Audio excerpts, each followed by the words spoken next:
So I'm on YouTube and I run across this meditation video. It's a beautiful vision of a beautiful woman sitting, meditating with her chakras lit up. The New Age movement and all of this is appealing. There was a time when I was in Costa Rica and I was in the communities of all of this, but today I don't worship false idols and my beliefs are a little different today. So I can appreciate this as an offering from, Spirit. But it's not God. It's just a representation of a beautiful thing. But it says stop negative thoughts and unwanted emotions. It's in the key of A major. And then it goes to D. Stop negative thoughts and unwanted emotions. Clear all blocked energy. And we'll just see what we can do with these keys. I've been here before. It's like a routine. So this is the canvas that I'm going to write this intention with. I've been really going through some painful memories. I don't choose to bring them up. It's on autoplay. It recycles my past misery. But I know that I don't know that I am only aware that I'm still learning some very hard lessons in this life. I don't want to die.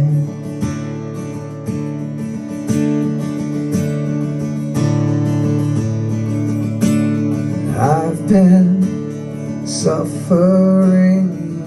My family doesn't really agree with me, but that's just a part of my journey. Some people are here to evolve, and some people just here to show us what it's like if we don't. I've got so much to be grateful for.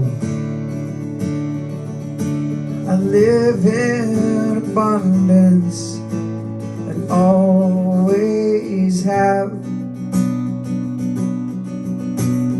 So why am I so sad?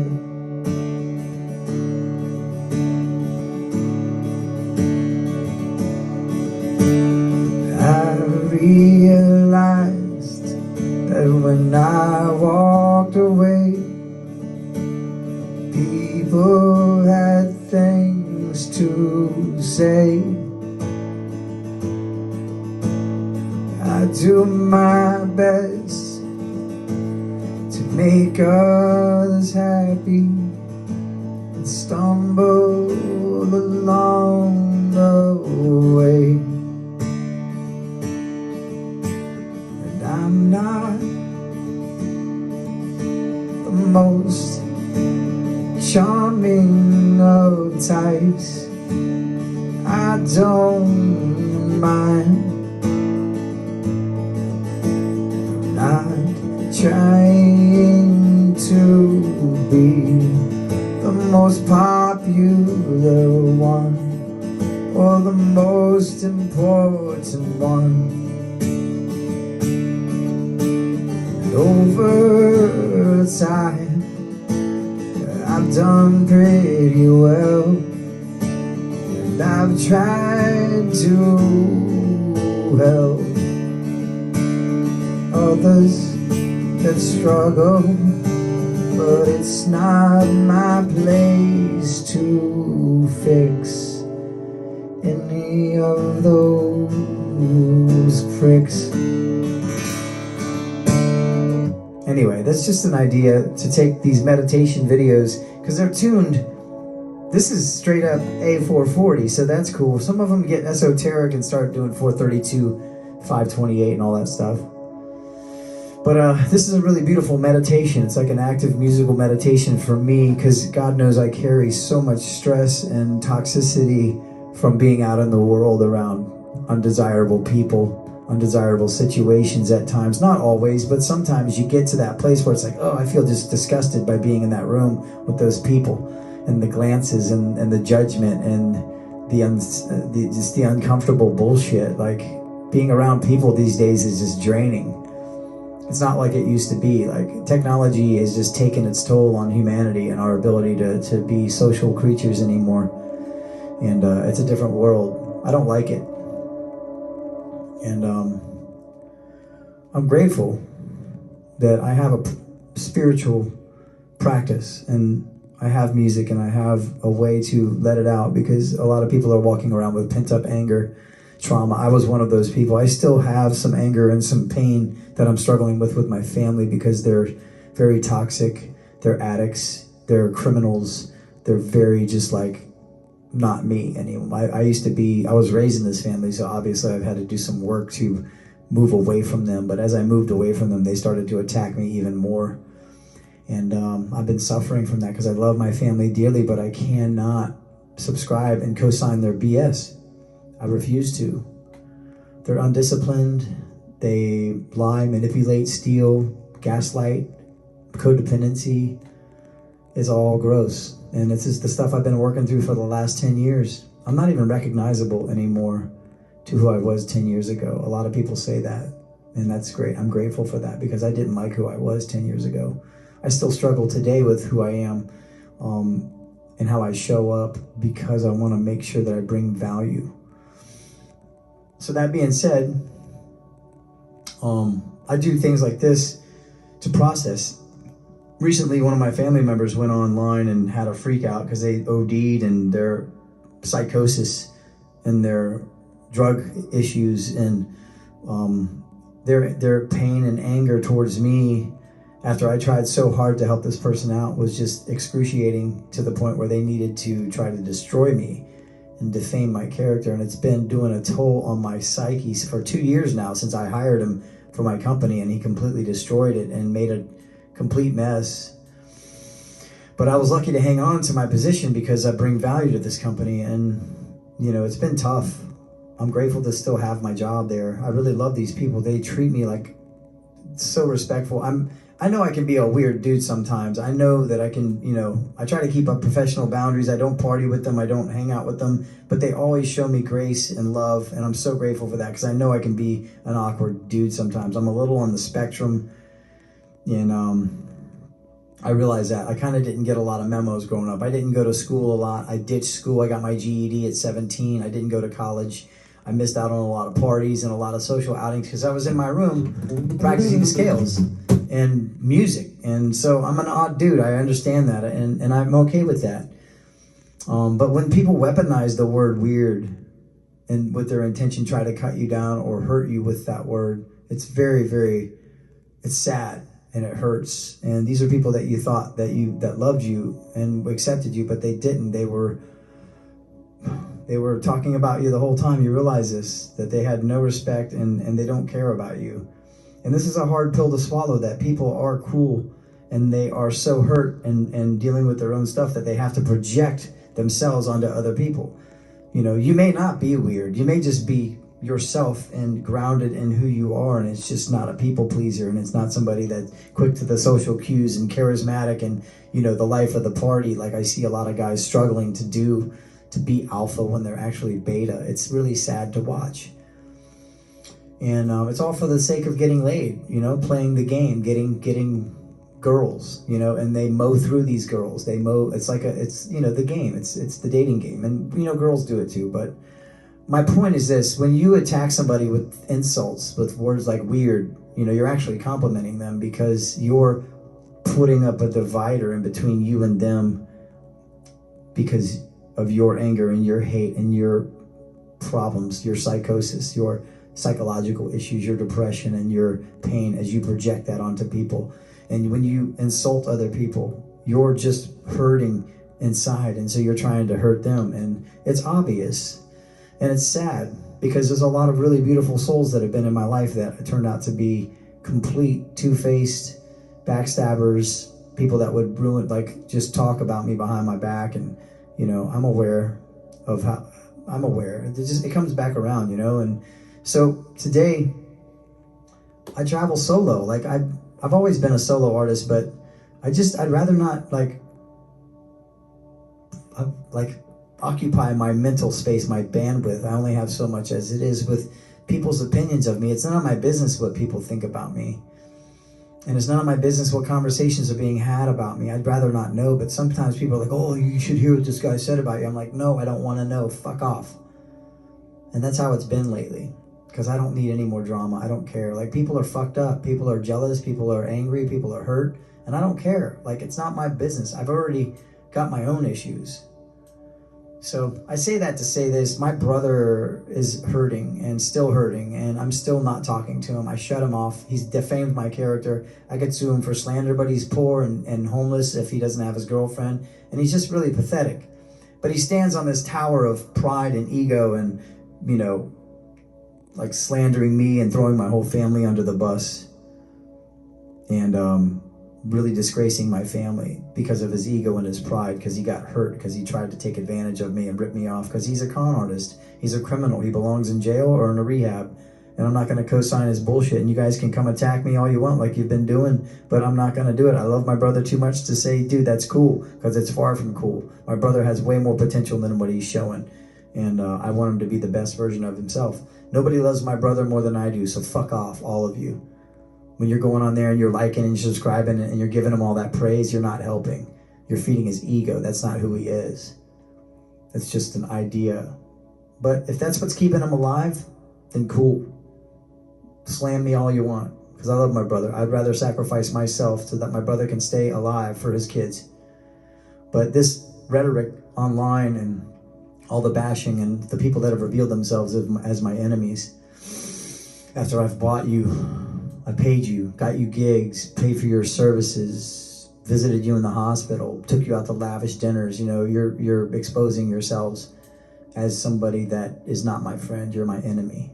You can't have both. You can't be on the side of somebody that's slandering and attacking your character and be friends with the person they're attacking. It's two-faced. It's bullshit. You're a con artist coward. My brother's a con artist coward. And he's projected everything that he's done onto me, trying to blame me for all of his stuff. It's called gaslighting. It's true narcissism. I'm not a narcissist. I do have some narcissistic qualities. I think we all do, because we are self-preservation. We need to be able to give from a cup that's full, not half full. So we got some narcissism. We're going to take care of ourselves. It's kind of self-preservation. Look it up. There's a healthy degree of narcissism. And when you've got people that are coming at you and trying to attack you or take your energy, which happens to me a lot, then you just start to put up these boundaries, and you realize that these people are not here to serve me. They're here to take advantage of me. And so that's why these people reveal themselves, and it's sad. But I love everybody. I'm grateful for the opportunities and the growth that I've gotten out of the last couple years and all this stress. It's killed me. I almost thought about committing suicide, and I told my brother that before he even went on this. So he was actually trying to kill me, because he knew how deep my depression was from him being a monster and trying to destroy me after I tried to help him out. Him and his friend Sammy, actually the worst piece of trash, alcoholic, freeloading, drug addict, worst experience I've ever had with anybody, stole my brother. Like, completely, like, charmed him. They both drank the Kool-Aid. They both got fired. And my brother's still best friends with this piece of shit that cheats on his wife. And if his wife knew half the shit, she'd divorce him. But it's okay. It's not my problem. Justin's current girlfriend is the one that enabled him to overdose twice. And she'll do it again, and he'll do it again, because addicts don't change. Justin like stands on this pillar of sobriety, which he's not. He's already relapsed. The drugs he's doing are going to kill him. And this post he made about me wanting him to OD and die because of something my sister said. She's also a con artist, criminal, belongs in prison, abuses my mom, like elderly abuse, tries to steal her assets, gets this power of attorney. Like my sister's batshit crazy. Both of my brothers are batshit crazy. My niece is batshit crazy, and they're all addicts, and they've all been attacking me. Justin's ex-wife is batshit crazy. She's got her own issues, and I could go on about her, man. The shit that she put my brother through, the materialism, sleeping around on him till she finally found somebody that she could escape my brother. But that's none of my business. I just want to say that she's stabbed me in the back in the past and spread rumors about me, and I realized that I've never been respected by either of them or anybody in my family because they're all jealous of me. I've given their kids money, helped them try to build some savings, and they all fucking just trashed it, threw it away, said they never asked for it anyway. So these are the types of people that are in my family that I have to put up boundaries against and around, and it's okay. I'm sad. I'd love to have a happy family of people that get along and can tell the truth and have integrity, but I don't have that. I have a bunch of mentally deranged, drug addict, codependent, arrogant, materialistic, cheaters, dishonest people, gossipers, codependents, if I haven't said that, people pleasers, if I haven't said that, manipulators. And I've spent the last 10 years of my life practicing ego deflation, practicing a spiritual program of cleaning up my past, making amends. I've made amends with my brother. He just wasn't fucking sober enough to remember it. And that's my fault, because I didn't know he was smoking weed, because obviously he wasn't present, because he's accusing me of not making amends with him. But I've done everything. I've cleaned up my side of the street. I will no longer carry the burden of my family. And so I'm alone. I've got this amazing, beautiful house I bought for the sake of giving my brother and his kids a place to stay. It's a beautiful home. I left everything of my inheritance to him, like substantial amount of money and stuff to help him out, and he just took completely shit on me, and then dragged the rest of my family and the rest of the public in to crucify me publicly. It's been a very hard path to walk. I hope none of you have to do it. A lot of you are still on there egging him on, people that I thought were my friends, and it's pretty messed up. But this is the Stop Negative Thoughts and Unwanted Emotions, clearing all blocked energy. That's what I'm doing right now, symbolically, is telling the truth.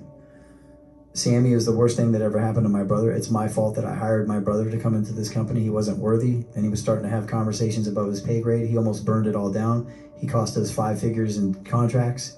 He brought my other brother there, which caused a complete mess, because he's a drug addict, fucking piece of shit, con artist. And I want nothing to do with my family. I'm going to change my last name, and I want nothing to do with the Hodges.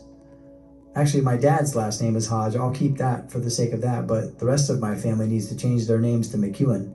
My mom's side of the family. Depression, sadness, codependency, all the fucking mental illness is on my mom's side of the family. And my dad has his too, but my dad's a man of integrity. He's a religious man. He's somebody that connects with God on a regular basis. I'd rather be like my dad than my mom and the rest of my family. So I'm grateful to have my father still alive. Yeah, he was abusive when we were kids, but you know, he's had abuse himself. So I'm just grateful to be where I'm at today as a result of everything I've just had to walk through, the public shaming, people that reveal themselves as two-faced backstabbers, even after I've done my best to show up and support them. And this has been a very liberating thing for me, so. I don't really know what to say to you.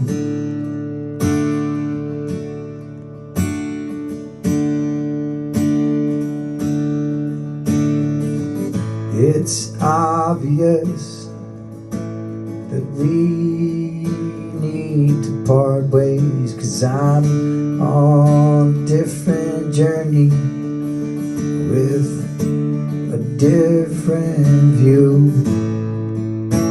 And no, I don't need to know why you're so messed up. And yes, I see that you're trying to blame me, but it's not going to work. 'Cause you may not, but I know my worth.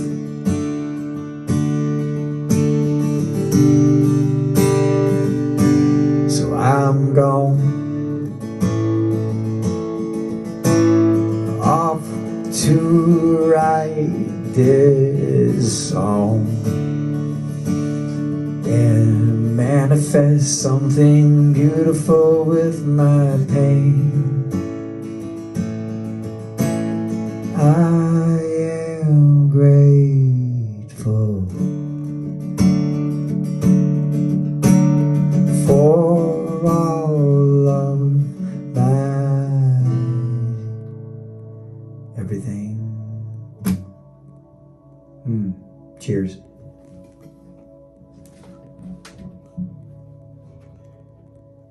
If you're struggling with family members, toxic people in your life that are trying to project their pain and misery onto you, it's imperative that you cut it off completely. It's gonna hurt real bad at first, but if you don't do it now, it will only get worse.